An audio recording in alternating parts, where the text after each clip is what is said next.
வணக்கம். இன்னைக்கு நம்ம கேரளா டிஷ் பழம்பொரி தான் பார்க்க போறோம். இது நான் சமைச்சிருக்கேன். நல்லா தான் இருக்கு.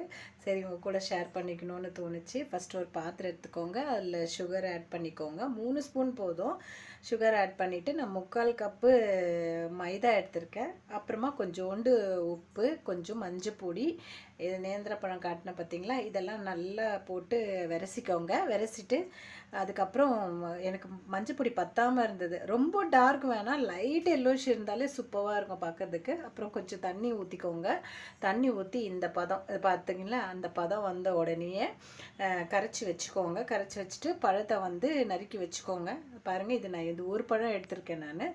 நறுக்கி வச்சு ஆயில் சூடான உடனேயே ஒரு ஒரு ஒரு ஒரு 3 இல்லைன்னா 4 பழம் கட் பண்ணதை போட்டு பொரிச்சு எடுங்க.